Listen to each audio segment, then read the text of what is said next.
প্রিয় দর্শক, এই মুহূর্তে যে যেখান থেকে এই অনুষ্ঠানটি দেখছেন, আপনাদের সবাইকে সাদর আমন্ত্রণ জানাচ্ছি পবিত্র মাহে রমজান উপলক্ষে মিশরের ইসলামিক স্থাপত্য ও ঐতিহাসিক স্থানসমূহের উপর নির্মিত ডিবিসি এর বিশেষ ইসলামিক আয়োজন স্যাভলন হ্যান্ডওয়াশ নিবেদিত আরবের পথে প্রান্তরে, powered by Shinex floor cleaner. আসসালামু আলাইকুম ওয়া রাহমাতুল্লাহি ওয়া বারাকাতুহু। প্রিয় দর্শক, এই মুহূর্তে যে যেখান থেকে বসে দেখছেন, আমি শরাফত করিম আপনাদের সবাইকে সাদর আমন্ত্রণ জানাচ্ছি। দর্শক, এই মুহূর্তে আমি দাঁড়িয়ে আছি মিশরের কায়রোতে অবস্থিত মহাবীর সুলতান সালাহ উদ্দিন আইয়ুবীর কেলাতে। দর্শক, যিনি ফিলিস্তিনের মসজিদুল আকসা বিজয় করেছেন। আজকে আমরা কথা বলবো সেই মহাবীর সুলতান সালাহ উদ্দিন আইয়ুবী সম্পর্কে এবং তার কেলাটি আমরা আপনাদেরকে ঘুরে ঘুরে দেখাবো ইনশাআল্লাহ। শেষ পর্যন্ত আমাদের সাথেই থাকুন।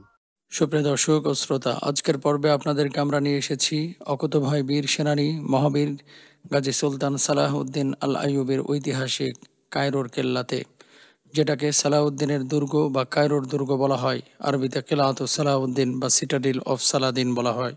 এটি মিশরের রাজধানী কায়রোর উপকণ্ঠে অবস্থিত একটি মধ্যযুগীয় ইসলামী সালতানাতের প্রাচীন স্থাপত্য নিদর্শন। কায়রোর অনেকটা উঁচু স্থানে অবস্থিত জান্নাতের পাহাড় জাবালে মুকাত্তেমের উপরে সুলতান সালাউদ্দিন আইয়ুবী রহমাতুল্লাহ আলাইহি এটি নির্মাণ করেছিলেন। তার নির্মাণের পর থেকে আজকের দিন পর্যন্ত এখানে বিভিন্ন যুগের পরিক্রমায় এটা সংস্করণ, পরিবর্তন ও পরিবর্ধন সাধিত হয়েছে। কয়েক শত বছর থেকে আধুনিক যুগ পর্যন্ত এটিই ছিল মিশরের সব থেকে গুরুত্বপূর্ণ জায়গা, কারণ বিভিন্ন সুলতান আমিরগণ এটাকে রাষ্ট্রের গুরুত্বপূর্ণ প্রশাসনের কার্যালয় ও রাজপ্রাসাদে রূপান্তরিত করেছিলেন। এটাকে শুধুমাত্র একটি দুর্গ বললে ভুল হবে, এটার যথোপযুক্ত হবে না, কারণ অজস্র স্থাপত্য নিদর্শন গড়ে উঠেছে এটি। তার মধ্যে উল্লেখযোগ্য হল মিশরের উসমানীয় সাহিত্য শাসক ঐতিহাসিক মোহাম্মদ আলী মসজিদ এবং তার রাজপ্রাসাদ, যেটি এখন জাদুঘরে রূপান্তরিত করা হয়েছে। এই রাজপ্রাসাদ এতই বড় যে এখানে বেশ কয়েকবার ভ্রমণ করা সত্ত্বেও এর ভেতরের প্রধান ফটক হারিয়ে ফেলেছিলাম আমরা।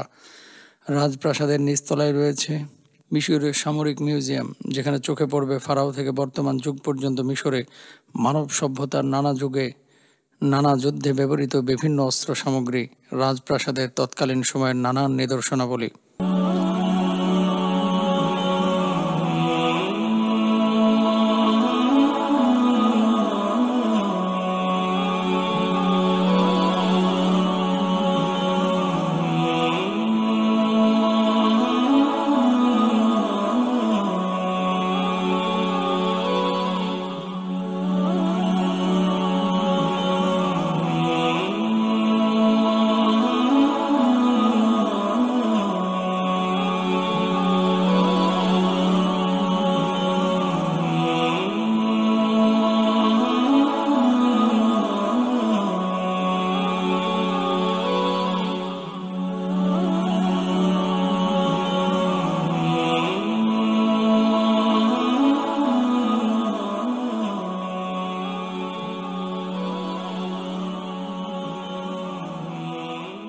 এখানে রয়েছে মামলুক সালতানাতের অন্যতম নিদর্শন কালাউন মসজিদ। সুলতান মোহাম্মদ বিন কালাউনের হাত ধরে নির্মিত এই মসজিদটি কায়রোর ঐতিহাসিক প্রাচীন স্থাপনা। এখানে নিদর্শনাবলীর মাঝে অন্যতম হল জওহারা প্যালেস মিউজিয়াম, কারিজ মিউজিয়াম, মিশরীয় সামরিক মিউজিয়াম, পুলিশ মিউজিয়াম, বীরে ইউসুফ, মাজরাল ওয়ুন, প্রাচীন জেলখানা সহ প্রাচীন অনেক স্থাপনা রয়েছে এখানে। এর ভেতরটা একটি প্রাচীন উপশহরের মতো। এই সালাউদ্দিন আইয়ুবী দুর্গটি তার সময়ের সবচেয়ে চিত্তাকর্ষক উচ্চভিলাষী সামরিক দুর্গ বলে বিবেচনা করা হতো। মিশরের ঐতিহাসিক জায়গাগুলোর মাঝে এটা বেশ গুরুত্ব বহন করে। সালাউদ্দিন আইয়ুবী দুর্গটি তার সময়ের সবচেয়ে চিত্তাকর্ষক উচ্চভিলাষী সামরিক দুর্গ। সালাউদ্দিন আইয়ুবী রহমাহুল্লাহ 1176 সালে এই দুর্গটি নির্মাণ করেন। আইয়ুবী সালতানাতের সময় এর বেশ কিছু সংস্কার হয়। পরবর্তীতে মামলুক সালতানাতের সময় দুর্গটি বেশ উন্নয়নের চাদরে আবৃত ছিল। সুলতান আল নাসির মোহাম্মদ বিন কালাউনের শাসনামলে এর অবকাঠামোগত বেশ কিছু উন্নয়ন সাধিত হয়। এরপর ওসমানী সালতানাতের সময় এখানের শাসকগণ এটি অভূতপূর্ণ সংস্কারের মাধ্যমে এটার রূপরেখা আধুনিকতার ছোঁয়া নিয়ে আসেন। 1900 শতকের প্রথম দিকে ওসমানীয়দের মিশরের সাহিত্য শাসক মোহাম্মদ আলী পাশার হাত ধরে এই উন্নয়ন সাধিত হয়। অনেক পুরনো অবকাঠামো ভেঙে বিস্তৃত জায়গা জুড়ে নতুন মসজিদ, প্রাসাদ, অনেকগুলো ইমারত ও স্মৃতিস্তম্ভ নির্মাণ করেন।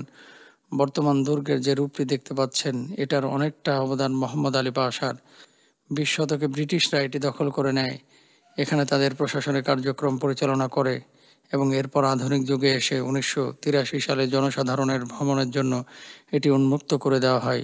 পর্যটকদের নিকট সালাউদ্দিন আইয়ুবী দুর্গ হয়ে ওঠে এক আকর্ষণীয় ভ্রমণের স্থান। 1976 সালে বিশ্ব সংস্থা ইউনেস্কো এটিকে বিশ্বের ঐতিহ্যবাহী স্থান হিসেবে ঘোষণা করে, যেটি হয়ে যায় ইসলামিক কায়রোর পর্যটন সমৃদ্ধ একটি নগরী। প্রতিদিন এখানে হাজারো দর্শনার্থীগণ ভ্রমণে আসেন।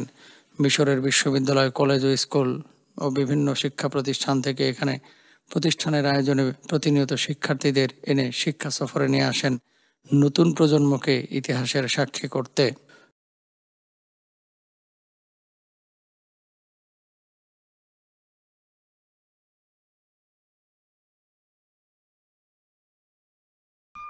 সুপ্রিয় দর্শক, আপনারা দেখছেন ভ্রমণ বিষয়ক বিশেষ ইসলামিক আয়োজন presented by Savlon hand wash, powered by Shinex floor cleaner. দর্শক, অনুষ্ঠানের এ পর্যায়ে নিয়ে নিচ্ছি ছোট্ট একটি বিরতি। ফিচিয়ে একটু পরেই আমাদের সাথেই থাকুন।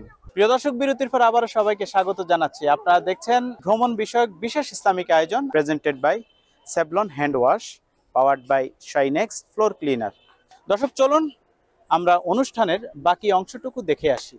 মিশর আর সিরিয়ার আইয়ুবী সালতানাতের প্রথম সুলতান যিনি, যার হাত ধরে প্রতিষ্ঠিত হয়েছিল এই আইয়ুবী সালতানাতের, যার হাতে বিজিত হয়েছিল মুসলিমদের প্রথম কেবলা বাইতুল মুকদ্দাস, দীর্ঘ 100 বছর পরে 1187 সালের 2 অক্টোবর হিত্তিন যুদ্ধে ক্রুসেডারদের পরাজিত করে জেরুজালেম তথা বাইতুল মুকদ্দাসের খ্রিস্টানদের হাত থেকে দখলমুক্ত করেন তিনি।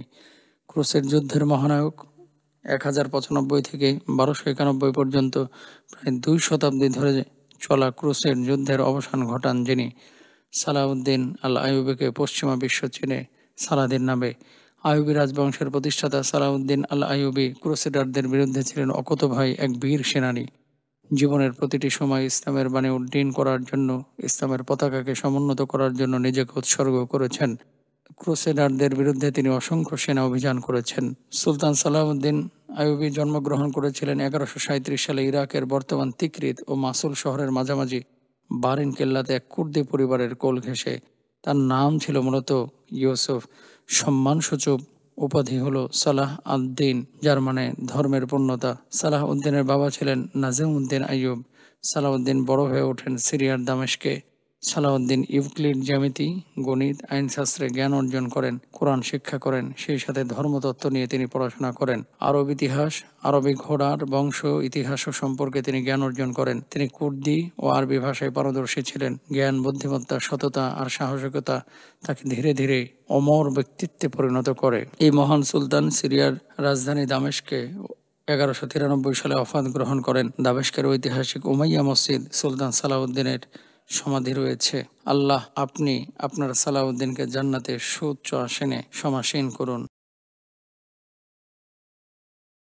প্রিয় দর্শক, দেখুন, এটি হচ্ছে সুলতান সালাহউদ্দিন আইয়ুবী কেলার ভিতরে একটি কারাগার। ওই সময় যখন তারা অপরাধ করত, তখন তাদেরকে এখানে শাস্তি দেওয়া হতো, এখানে বন্দী করে রাখা হতো। চলুন দর্শক, আমরা আপনাদেরকে দেখাই।